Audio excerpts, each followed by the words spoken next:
মুখ্যমন্ত্রীর নির্দেশের পরেই দ্রব্যমূল্য নিয়ন্ত্রণে তৎপর প্রশাসন।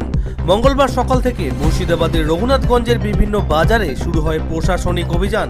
তুলসীবাড়ি পাইকারি সবজি বাজার থেকে তেহাবাজার বাজারপাড়া একাধিক মুদিখানার পরিদর্শন করেন প্রশাসনের আধিকারিকেরা।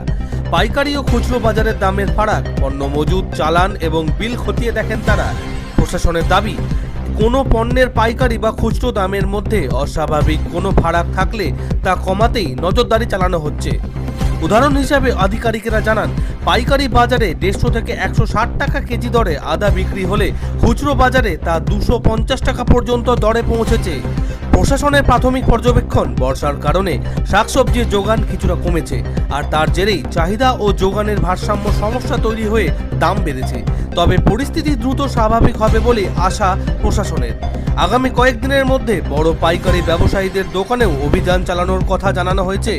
কর্মসূচি বলতে মাননীয় সিএম সাহেব কালকে ভিসি করে প্রত্যেকটা জেলা শাসক এবং এসপি সাহেব, এসডিও সাহেব সবারই সঙ্গে ভিসি করেছিলেন এবং বলেছিলেন নিত্য প্রয়োজনীয় জিনিসপত্রের দাম যে পরিমাণে হুহু করে বেড়ে যাচ্ছে, মানে জনসাধারণের লাগাম ছাড়া হয়ে যাচ্ছে, সেটাকে রুখতে হবে।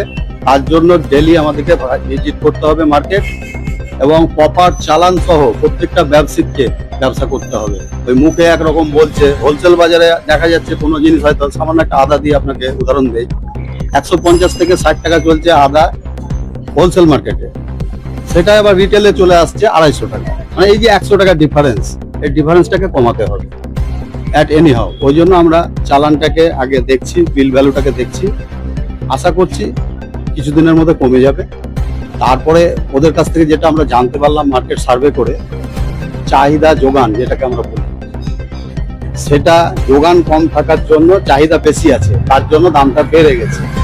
আর কিছুটা যেহেতু বর্ষা চলছে, তার জন্য অনেক শাকসবজি বর্ষার জলে নষ্ট হয়ে গেছে, যার জন্য যোগানটা কম আসছে, চাহিদাটা সেই একই পরিমাণ থেকে গেছে।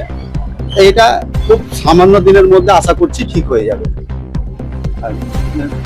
মুদিখানার ক্ষেত্রে আমরা কিছু দোকান দেখলাম, কিন্তু বড় বড় হোলসেলাররা এখন পর্যন্ত খুলেনি। ওটা আগামী 2-1 দিনের মধ্যে আমরা খুব তাড়াতাড়ি একটা ডিসিশন নিচ্ছি, এবং আমরা ওনাদের প্রত্যেকটা দোকানে আমরা যাব, এবং ন্যায্য মূল্যে যাতে জিনিসপত্র ওনারা ক্রেতাদের কাছে সরবরাহ করতে পারেন, সেটা আমরা ওনাদের কাছে অ্যাপিল করব। অবশ্যই চলবে, হ্যাঁ অবশ্যই চলবে, এবং আমরা ওদের স্টক, চালান, রেট সব কিছু ভেরিফিকেশন করব। মানে কোন দপ্তর আছে আমাদের সঙ্গে, এসডিও সাহেব আছেন, হ্যাঁ এসডিও সাহেব আছেন, তারপরে আমাদের ক্রেতা সুরক্ষা দপ্তরও আছে, হ্যাঁ তারপরে এগ্রিকালচার মার্কেটিং আছে, আরএমসি আছে, মেট্রোলজি ডিপার্টমেন্ট আছে, মানে যে সমস্ত ডিপার্টমেন্ট এর সঙ্গে আঙ্গাঙ্গিকভাবে জড়িত বাজার সংক্রান্ত ব্যাপারে, তারা সকলেই আছে। স্টক, চালান এবং বিক্রির দর যাচাই করা হবে। বাজারে ন্যায্য দামে পণ্য বিক্রির জন্য ব্যবসায়ীদের আবেদন জানাবে প্রশাসন। অভিযানে মহকুমা প্রশাসন ও পুলিশ ছাড়াও ক্রেতা সুরক্ষা, কৃষি বিপণন, আরএমসি এবং মেট্রোলজি সহ সংশ্লিষ্ট দপ্তরের আধিকারিকেরা রয়েছেন। প্রশাসনের স্পষ্ট বার্তা, দ্রব্যমূল্য নিয়ন্ত্রণে বাজারে নজরদারি এবার নিয়মিত চলবে। Bureau report, Bangla news, MSD.